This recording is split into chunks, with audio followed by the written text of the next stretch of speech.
यथार्थ मोक्ष पथ।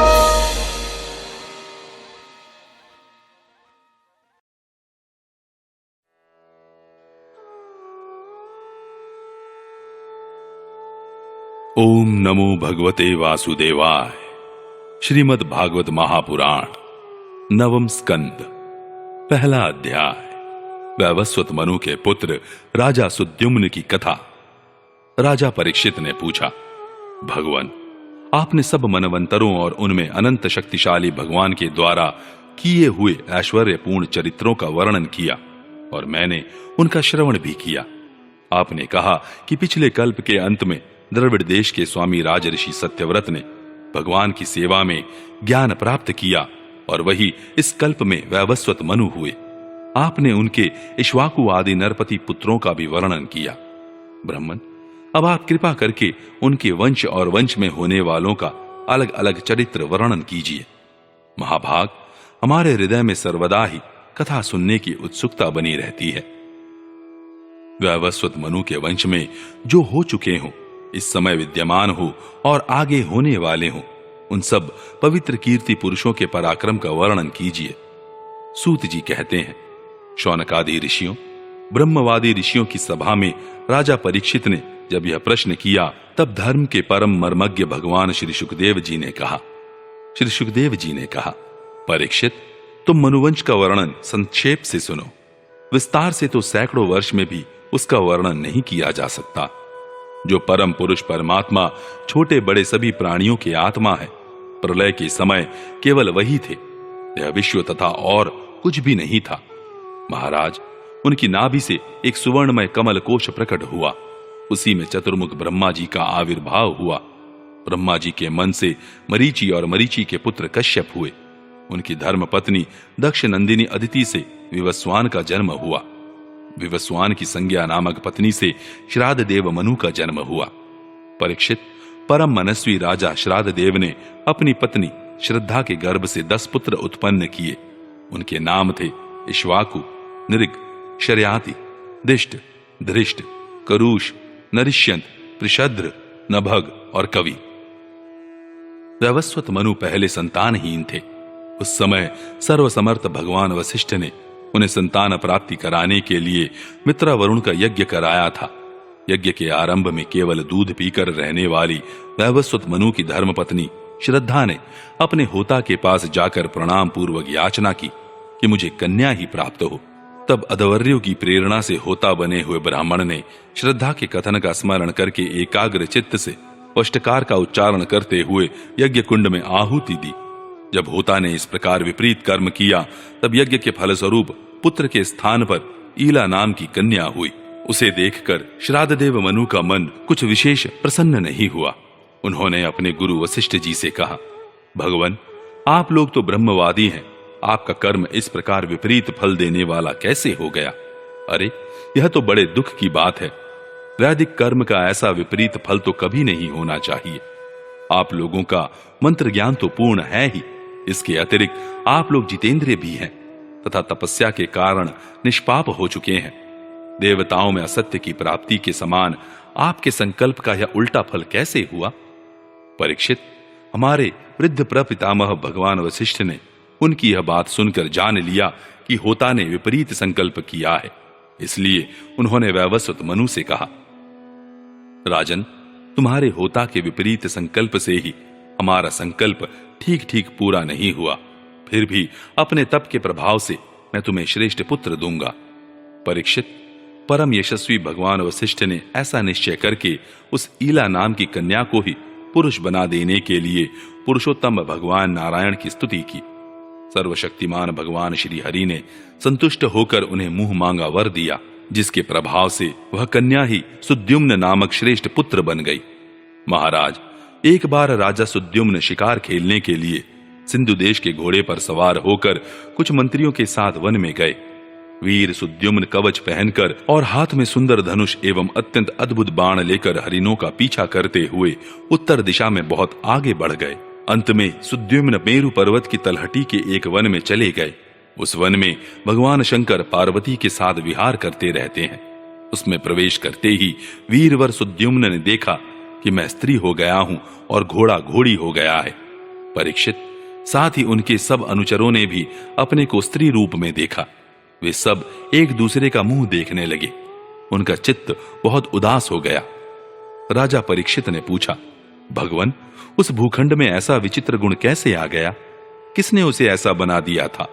आप कृपा कर हमारे इस प्रश्न का उत्तर दीजिए, क्योंकि हमें बड़ा कौतूहल हो रहा है।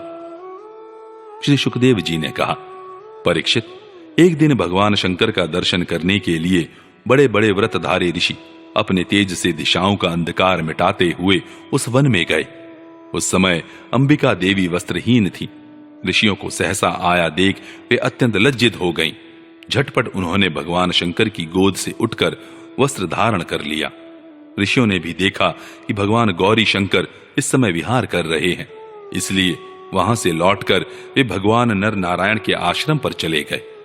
उसी समय भगवान शंकर ने अपनी प्रिया भगवती अंबिका को प्रसन्न करने के लिए कहा कि मेरे सिवा जो भी पुरुष इस स्थान में प्रवेश करेगा वही स्त्री हो जाएगा। परीक्षित, तभी से पुरुष उस स्थान में प्रवेश नहीं करते। अब सुद्युम्न स्त्री हो गए थे, इसलिए वे अपनी स्त्री बने हुए अनुचरों के साथ एक वन से दूसरे वन में विचरने लगे। उसी समय शक्तिशाली बुध ने देखा कि मेरे आश्रम के पास ही बहुत सी स्त्रियों से घिरी हुई एक सुंदरी स्त्री विचर रही है। उन्होंने इच्छा की कि यह मुझे प्राप्त हो जाए। उस सुंदरी स्त्री ने भी चंद्रकुमार बुध को पति बनाना चाहा। इस पर बुध ने उसके गर्भ से पुरुरवा नाम का पुत्र उत्पन्न किया। इस प्रकार मनुपुत्र राजा सुद्युम्न स्त्री हो गए। ऐसा सुनते हैं कि उन्होंने उस अवस्था में अपने कुल पुरोहित वशिष्ठ जी का स्मरण किया। सुद्युम्न की यह दशा देखकर वशिष्ठ जी के हृदय में कृपावश अत्यंत पीड़ा हुई। उन्होंने सुद्युम्न को पुनः पुरुष बना देने के लिए भगवान शंकर की आराधना की। भगवान शंकर वशिष्ठ जी पर प्रसन्न हुए। परीक्षित, उन्होंने उनकी अभिलाषा पूर्ण करने के लिए अपनी वाणी को सत्य रखते हुए ही यह बात कही, वशिष्ठ, तुम्हारा यह यजमान 1 महीने तक पुरुष रहेगा और 1 महीने तक स्त्री। इस व्यवस्था से सुद्युम्न इच्छानुसार पृथ्वी का पालन करे। इस प्रकार वशिष्ठ जी के अनुग्रह से व्यवस्था पूर्वक अभीष्ट पुरुषत्व लाभ करके सुद्युम्न पृथ्वी का पालन करने लगे, परंतु प्रजा उनका अभिनंदन नहीं करती थी। उनके 3 पुत्र हुए, उत्कल, गय और विमल। परीक्षित, वे सब दक्षिणापथ के राजा हुए। बहुत दिनों के बाद वृद्धावस्था आने पर प्रतिष्ठान नगरी के अधिपति सुद्युम्न ने अपने पुत्र पुरुरवा को राज्य दे दिया और स्वयं तपस्या करने के लिए वन की यात्रा की। दूसरा अध्याय, पृषद्र आदि मनु के 5 पुत्रों का वंश। श्री सुखदेव जी कहते हैं, परीक्षित, इस प्रकार जब सुद्युम्न तपस्या करने के लिए वन में चले गए, तब वैवस्वत मनु ने पुत्र की कामना से यमुना के तट पर 100 वर्ष तक तपस्या की। इसके बाद उन्होंने संतान के लिए सर्वशक्तिमान भगवान श्री हरि की आराधना की और अपने ही समान 10 पुत्र प्राप्त किए, जिनमें सबसे बड़े इक्ष्वाकु थे। उन मनुपुत्रों में से एक का नाम था पृषद्र। गुरु वशिष्ठ जी ने उसे गायों की रक्षा में नियुक्त कर रखा था, अतः वह रात्रि के समय बड़ी सावधानी से वीरासन से बैठा रहता और गायों की रक्षा करता। एक दिन रात में वर्षा हो रही थी। उस समय गायों के झुंड में एक बाघ घुस आया। उससे डरकर सोई हुई गौएं उठ खड़ी हुईं। वे गौशाला में ही इधर उधर भागने लगी। बलवान बाघ ने एक गाय को पकड़ लिया। वह अत्यंत भयभीत होकर चिल्लाने लगी। उसका वह क्रंदन सुनकर पृषद्र गाय के पास दौड़ आया। एक तो रात का समय और दूसरे घनघोर घटाओं से आच्छादित होने के कारण तारे भी नहीं दिखते थे। उसने हाथ में तलवार उठाकर अनजान में ही बड़े वेग से गाय का सिर काट दिया। वह समझ रहा था कि यही बाघ है। तलवार की नोक से बाघ का भी कान कट गया। वह अत्यंत भयभीत होकर रास्ते में खून गिराता हुआ वहां से निकल भागा। शत्रुदमन पृषद्र ने यह समझा कि बाघ मर गया, परंतु रात बीतने पर उसने देखा कि मैंने तो गाय को ही मार डाला है। इससे उसे बड़ा दुख हुआ। यद्यपि पृषद्र ने जानबूझकर अपराध नहीं किया था, फिर भी कुल पुरोहित वशिष्ठ जी ने उसे शाप दिया कि तुम इस कर्म से क्षत्रिय नहीं रहोगे, जाओ शूद्र हो जाओ। पृषद्र ने अपने गुरुदेव का यह शाप अंजलि बांधकर स्वीकार किया और इसके बाद सदा के लिए मुनियों को प्रिय लगने वाले नैष्ठिक ब्रह्मचर्य व्रत को धारण किया। वह समस्त प्राणियों का अहैतुक हितैषी एवं सबके प्रति समान भाव से युक्त होकर भक्ति के द्वारा परम विशुद्ध सर्वात्मा भगवान वासुदेव का अनन्य प्रेमी हो गया। उसकी सारी आसक्तियां मिट गईं, वृत्तियां शांत हो गईं, इंद्रियां वश में हो गईं। वह कभी किसी प्रकार का संग्रह परिग्रह नहीं रखता था। जो कुछ दैववश प्राप्त हो जाता उसी से अपना जीवन निर्वाह कर लेता।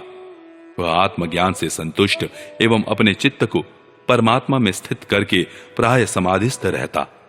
कभी कभी जड़, अंधे और बहरे के समान पृथ्वी पर विचरण करता। इस प्रकार का जीवन व्यतीत करता हुआ वह एक दिन वन में गया। वहां उसने देखा कि दावानल धधक रहा है। मननशील प्रशद्र अपनी इंद्रियों को उसी अग्नि में भस्म करके परब्रह्म परमात्मा को प्राप्त हो गया। मनु का सबसे छोटा पुत्र था कवि। विषयों से वह अत्यंत निष्प्रिय था। वह राज्य छोड़कर अपने बंधुओं के साथ वन में चला गया और अपने हृदय में स्वयं प्रकाश परमात्मा को विराजमान कर किशोर अवस्था में ही परम पद को प्राप्त हो गया। मनुपुत्र करुष से कारुष नामक क्षत्रिय उत्पन्न हुए। वे बड़े ही ब्राह्मण भक्त, धर्म प्रेमी एवं उत्तरापथ के रक्षक थे। धृष्ट के धार्ष्ट नामक क्षत्रिय हुए। अंत में वे इस शरीर से ही ब्राह्मण बन गए। निरिग का पुत्र हुआ सुमति। उसका पुत्र भूत ज्योति और भूत ज्योति का पुत्र वसु था। वसु का पुत्र प्रतीक और प्रतीक का पुत्र ओघवान। ओघवान के पुत्र का नाम भी ओघवान ही था। उनके एक ओघवती नाम की कन्या भी थी, जिसका विवाह सुदर्शन से हुआ। मनुपुत्र नरिष्यंत से चित्रसेन, उससे ऋक्ष, ऋक्ष से मीढ़वान, मीढ़वान से कूर्ज और इससे इंद्रसेन की उत्पत्ति हुई। इंद्रसेन से वीतिहोत्र, उससे सत्यश्रवा, सत्यश्रवा से उरुश्रवा और उससे देवदत्त की उत्पत्ति हुई। देवदत्त के अग्निवेश्य नामक पुत्र हुए, जो स्वयं अग्निदेव ही थे। आगे चलकर वे ही कानीन एवं महर्षि जातुकर्ण के नाम से विख्यात हुए। परीक्षित, ब्राह्मणों का अग्निवेशयायन गोत्र उन्हीं से चला है। इस प्रकार नरिष्यंत के वंश का मैंने वर्णन किया। अब दिष्ट का वंश सुनो। दिष्ट के पुत्र का नाम था नाभाग। यह उस नाभाग से अलग है जिसका मैं आगे वर्णन करूंगा। वह अपने कर्म के कारण वैश्य हो गया। उसका पुत्र हुआ भलंदन और उसका वत्सप्रीति। वत्सप्रीति का प्रांशु और प्रांशु का पुत्र हुआ प्रमति। प्रमति के खनित्र, खनित्र के चाक्षुष और उनके विवंशति हुए। विवंशति के पुत्र रंभ और रंभ के पुत्र खनिनेत्र दोनों ही परम धार्मिक हुए। उनके पुत्र करंधम और करंधम के अवीक्षित। महाराज परीक्षित, अवीक्षित के पुत्र मरुत चक्रवर्ती राजा हुए। उनसे अंगिरा के पुत्र महायोगी सनवर्त ऋषि ने यज्ञ कराया था। मरुत का यज्ञ जैसा हुआ वैसा और किसी का नहीं हुआ। उस यज्ञ के समस्त छोटे बड़े पात्र अत्यंत सुंदर एवं सोने के बने हुए थे। उस यज्ञ में इंद्र सोमपान करके मतवाले हो गए थे और दक्षिणाओं से ब्राह्मण तृप्त हो गए थे। उसमें परसने वाले थे मरुदगण और विश्वदेव सभासद थे। मरुत के पुत्र का नाम था दम। दम से राज्यवर्धन, उससे सुधृति और सुधृति से नर नामक पुत्र की उत्पत्ति हुई। नर से केवल, केवल से बंधुमान, बंधुमान से वेगवान, वेगवान से बंधु और बंधु से राजा तृणबिंदु का जन्म हुआ। तृणबिंदु आदर्श गुणों के भंडार थे। अप्सराओं में श्रेष्ठ अलंबुषा देवी ने उनको वर्ण किया, जिससे उनके कई पुत्र और इडविडा नाम की एक कन्या उत्पन्न हुई। मुनिवर विश्रवा ने अपने योगेश्वर पिता पुलस्त्य जी से उत्तम विद्या प्राप्त करके इडविडा के गर्भ से लोकपाल कुबेर को पुत्र रूप में उत्पन्न किया। महाराज तृणबिंदु के अपनी धर्म पत्नी से 3 पुत्र हुए, विशाल, शून्य बंधु और धूम्रकेतु। उनमें से राजा विशाल वंशधर हुए और उन्होंने वैशाली नाम की नगरी बसाई। विशाल से हेमचंद्र, हेमचंद्र से धूम्राक्ष, धूम्राक्ष से संयम और संयम से 2 पुत्र हुए, कृशाश्व और देवज। कृशाश्व के पुत्र का नाम था सोमदत्त। उसने अश्वमेध यज्ञों के द्वारा यज्ञपति भगवान की आराधना की और योगेश्वर संतों का आश्रय लेकर उत्तम गति प्राप्त की। सोमदत्त का पुत्र हुआ सुमति और सुमति से जनमेजय। ये सब तृणबिंदु की कीर्ति को बढ़ाने वाले विशाल वंशी राजा हुए। तीसरा अध्याय, महर्षि चैवन और सुकन्या का चरित्र, राजा शर्याति का वंश। श्री सुखदेव जी कहते हैं, परीक्षित, मनुपुत्र राजा शर्याति वेदों का निष्ठावान विद्वान था।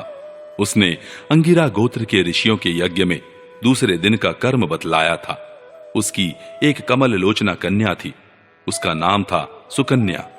एक दिन राजा शर्याति अपनी कन्या के साथ वन में घूमते घूमते चैवन ऋषि के आश्रम पर जा पहुंचे। सुकन्या अपनी सखियों के साथ वन में घूम घूम कर वृक्षों का सौंदर्य देख रही थी। उसने एक स्थान पर देखा कि बांबी के छेद में से जुगनू की तरह दो ज्योतियां दिख रही हैं। दैव की कुछ ऐसी ही प्रेरणा थी। सुकन्या ने बाल सुलभ चपलता से एक कांटे के द्वारा उन ज्योतियों को वेध दिया। इससे उनमें से बहुत सा खून बह चला। उसी समय राजा शर्याति के सैनिकों का मल मूत्र रुक गया। राजऋषि शर्याति को यह देखकर बड़ा आश्चर्य हुआ। उन्होंने अपने सैनिकों से कहा, अरे, तुम लोगों ने कहीं महर्षि चैवन जी के प्रति कोई अनुचित व्यवहार तो नहीं कर दिया? मुझे तो यह स्पष्ट जान पड़ता है कि हम लोगों में से किसी न किसी ने उनके आश्रम में कोई अनर्थ किया है। तब सुकन्या ने अपने पिता से डरते डरते कहा कि पिताजी, मैंने कुछ अपराध अवश्य किया है। मैंने अनजान में दो ज्योतियों को कांटे से छेद दिया है। अपनी कन्या की यह बात सुनकर शर्याति घबरा गए। उन्होंने धीरे धीरे स्तुति करके बांबी में छिपे हुए चैवन मुनि को प्रसन्न किया। तदनंतर चैवन मुनि का अभिप्राय जानकर उन्होंने अपनी कन्या उन्हें समर्पित कर दी और इस संकट से छूटकर बड़ी सावधानी से उनकी अनुमति लेकर वे अपनी राजधानी में चले गए। इधर सुकन्या परम क्रोधी चैवन मुनि को अपने पति के रूप में प्राप्त करके बड़ी सावधानी से उनकी सेवा करती हुई उन्हें प्रसन्न करने लगी। वह उनकी मनोवृत्ति को जानकर उसके अनुसार ही बर्ताव करती थी। कुछ समय बीत जाने पर उनके आश्रम पर दोनों अश्विनी कुमार आए। चैवन मुनि ने उनका यथोचित सत्कार किया और कहा कि आप दोनों समर्थ हैं, इसलिए मुझे युवा अवस्था प्रदान कीजिए। मेरा रूप एवं अवस्था ऐसी कर दीजिए जिसे युवती स्त्रियां चाहती हैं।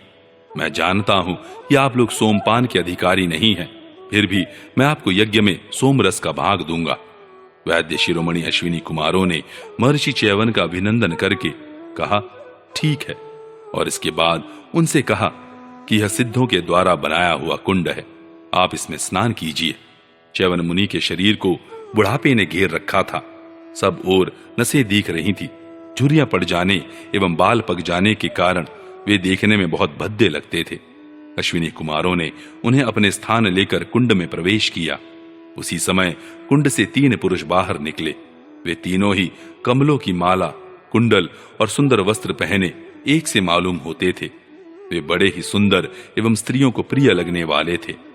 परम साध्वी सुंदरी सुकन्या ने जब देखा कि ये तीनों ही एक आकृति के तथा सूर्य के समान तेजस्वी हैं, तब अपने पति को न पहचानकर उसने अश्विनी कुमारों की शरण ली। उसके पातिव्रत्य से अश्विनी कुमार बहुत संतुष्ट हुए। उन्होंने उसके पति को बतला दिया और फिर चैवन मुनि से आज्ञा लेकर विमान के द्वारा वे स्वर्ग को चले गए। कुछ समय के बाद यज्ञ करने की इच्छा से राजा शर्याति चैवन मुनि के आश्रम पर आए। वहां उन्होंने देखा कि उनकी कन्या सुकन्या के पास एक सूर्य के समान तेजस्वी पुरुष बैठा हुआ है। सुकन्या ने उनके चरणों की वंदना की। शर्याति ने उसे आशीर्वाद नहीं दिया और कुछ अप्रसन्न से होकर बोले, दुष्टे, यह तूने क्या किया? क्या तूने सबके वंदनीय चैवन मुनि को धोखा दे दिया? अवश्य ही तूने उनको बूढ़ा और अपने काम का न समझकर छोड़ दिया और अब तू इस राह चलते जार पुरुष की सेवा कर रही है। तेरा जन्म तो बड़े ऊंचे कुल में हुआ था, यह उल्टी बुद्धि तुझे कैसे प्राप्त हुई? तेरा यह व्यवहार तो कुल में कलंक लगाने वाला है। अरे राम राम, तू निर्लज्ज होकर जार पुरुष की सेवा कर रही है और इस प्रकार अपने पिता और पति दोनों के अंश को घोर नरक में ले जा रही है। राजा शर्याति के इस प्रकार कहने पर पवित्र मुस्कान वाली सुकन्या ने मुस्कुराकर कहा, पिताजी, ये आपके जामाता स्वयं भृगुनंदन महर्षि चैवन ही है। इसके बाद उसने अपने पिता से महर्षि चैवन के यौवन और सौंदर्य की प्राप्ति का सारा वृत्तांत कह सुनाया। वह सब सुनकर राजा शर्याति अत्यंत विस्मित हुए। उन्होंने बड़े प्रेम से अपनी पुत्री को गले से लगा लिया।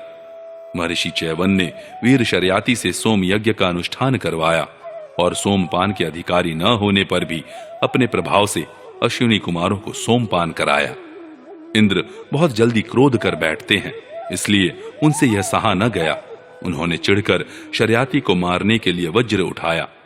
महर्षि च्यवन ने वज्र के साथ उनके हाथ को वहीं स्तंभित कर दिया।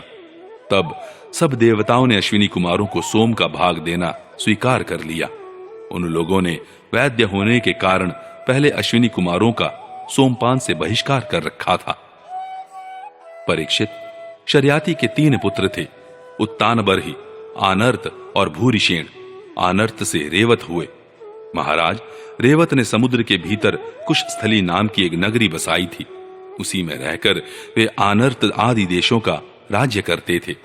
उनके 100 श्रेष्ठ पुत्र थे, जिनमें सबसे बड़े थे ककुदमी। ककुदमी अपनी कन्या रेवती को लेकर उसके लिए वर पूछने के उद्देश्य से ब्रह्मा जी के पास गए। उस समय ब्रह्मलोक का रास्ता ऐसे लोगों के लिए बेरोक टोक था। ब्रह्मलोक में गाने बजाने की धूम मची हुई थी। बातचीत के लिए अवसर न मिलने के कारण वे कुछ क्षण वहीं ठहर गए। उत्सव के मन में ब्रह्मा जी को नमस्कार करके उन्होंने अपना अभिप्राय निवेदन किया। उनकी बात सुनकर भगवान ब्रह्मा जी ने हंसकर उनसे कहा, महाराज, तुमने अपने मन में जिन लोगों के विषय में सोच रखा था वे सब तो काल के गाल में चले गए। अब उनके पुत्र, पौत्र अथवा नातियों की तो बात ही क्या है, गोत्रों के नाम भी नहीं सुनाई पड़ते। इस बीच में 27 चतुर्युगी का समय बीत चुका है, इसलिए तुम जाओ। इस समय भगवान नारायण के अंशावतार महाबली बलदेव जी पृथ्वी पर विद्यमान हैं। राजन, उन्हीं नर रत्न को यह कन्या रत्न तुम समर्पित कर दो, जिनके नाम, लीला आदि का श्रवण कीर्तन बड़ा ही पवित्र है। वे ही प्राणियों के जीवन सर्वस्व भगवान पृथ्वी का भार उतारने के लिए अपने अंश से अवतीर्ण हुए हैं। राजा ककुदमी ने ब्रह्मा जी का यह आदेश प्राप्त करके उनके चरणों की वंदना की और अपने नगर में चले आए। उनके वंशजों ने यक्षों के भय से वह नगरी छोड़ दी थी और जहां तहां यों ही निवास कर रहे थे। राजा ककुदमी ने अपनी सर्वांग सुंदरी पुत्री परम बलशाली बलराम जी को सौंप दी और स्वयं तपस्या करने के लिए भगवान नर नारायण के आश्रम बद्रीवन की ओर चल दिए। 4था अध्याय, नाभाग और अम्बरीश की कथा। श्री सुखदेव जी कहते हैं, परीक्षित, मनुपुत्र नभग का पुत्र था नाभाग।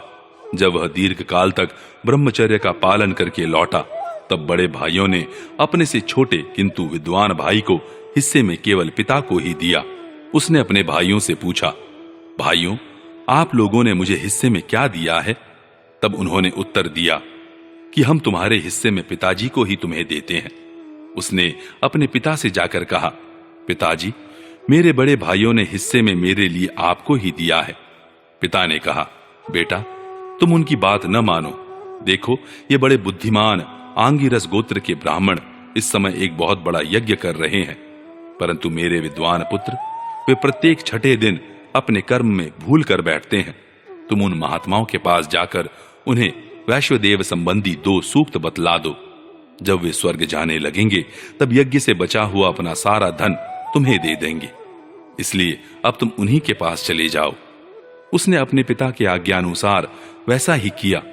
उन आंगिरस गोत्री ब्राह्मणों ने भी यज्ञ का बचा हुआ धन उसे दे दिया और वे स्वर्ग में चले गए। जब नाभाग उस धन को लेने लगा, तब उत्तर दिशा से एक काले रंग का पुरुष आया। उसने कहा, इस यज्ञ भूमि में जो कुछ बचा हुआ है वह सब धन मेरा है। नाभाग ने कहा, ऋषियों ने यह धन मुझे दिया है, इसलिए मेरा है। इस पर उस पुरुष ने कहा, हमारे विवाद के विषय में तुम्हारे पिता से ही प्रश्न किया जाए। तब नाभाग ने जाकर पिता से पूछा। पिता ने कहा, एक बार दक्ष प्रजापति के यज्ञ में ऋषि लोग यह निश्चय कर चुके हैं कि यज्ञ भूमि में जो कुछ बच रहता है वह सब रुद्रदेव का हिस्सा है, इसलिए वह धन तो महादेव जी को ही मिलना चाहिए। नाभाग ने जाकर उन काले रंग के पुरुष रुद्र भगवान को प्रणाम किया और कहा कि प्रभु, यज्ञ भूमि की सभी वस्तुएं आपकी हैं। मेरे पिता ने ऐसा ही कहा है। भगवान, मुझसे अपराध हुआ, मैं सिर झुकाकर आपसे क्षमा मांगता हूं। तब भगवान रुद्र ने कहा, तुम्हारे पिता ने धर्म के अनुकूल निर्णय दिया है और तुमने भी मुझसे सत्य ही कहा है। तुम वेदों का अर्थ तो पहले से ही जानते हो। अब मैं तुम्हें सनातन ब्रह्म तत्व का ज्ञान देता हूं। यहां यज्ञ में बचा हुआ मेरा जो अंश है, यह धन भी मैं तुम्हें ही दे रहा हूं, तुम इसे स्वीकार करो। इतना कहकर सत्य प्रेमी भगवान रुद्र अंतर्धान हो गए।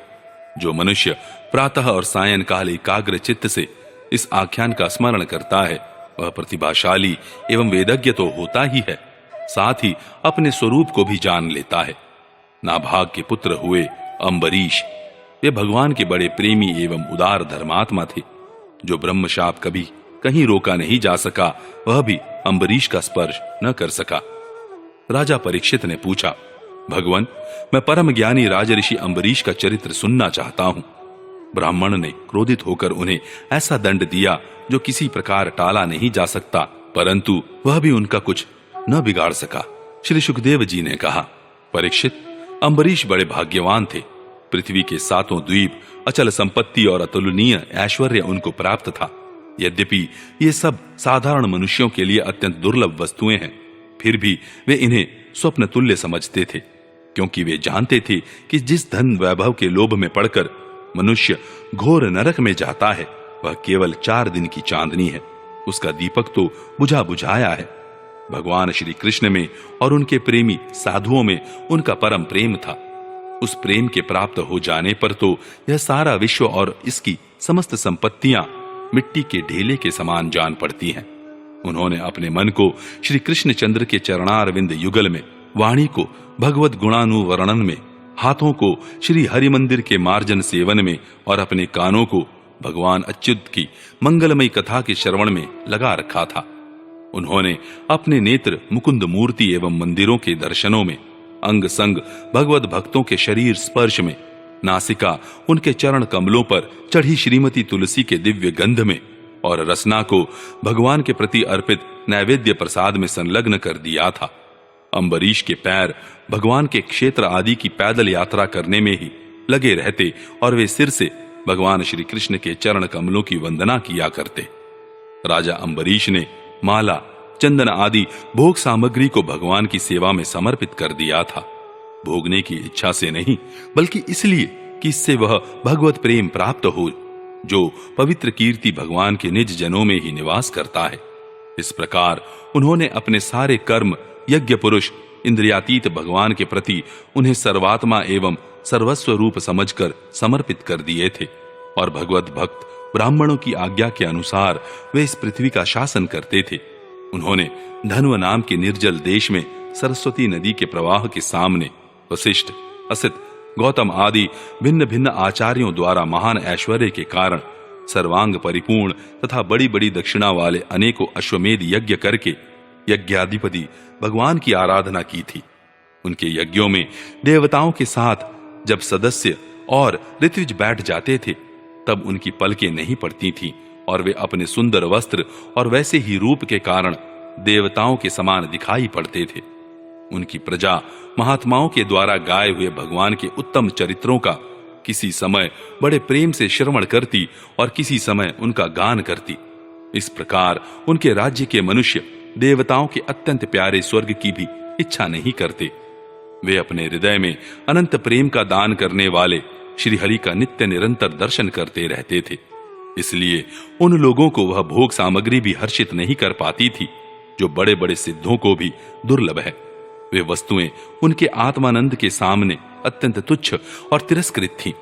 राजा अम्बरीश इस प्रकार तपस्या से युक्त भक्ति योग और प्रजापालन रूप स्वधर्म के द्वारा भगवान को प्रसन्न करने लगे और धीरे धीरे उन्होंने सब प्रकार की आसक्तियों का परित्याग कर दिया। घर, स्त्री, पुत्र, भाई बंधु, बड़े बड़े हाथी, रथ, घोड़े एवं पैदलों की चतुरंगिणी सेना, अक्षय रत्न, आभूषण और आयुध आदि समस्त वस्तुओं तथा कभी समाप्त न होने वाले कोशों के संबंध में उनका ऐसा दृढ़ निश्चय था कि वे सब के सब असत्य हैं।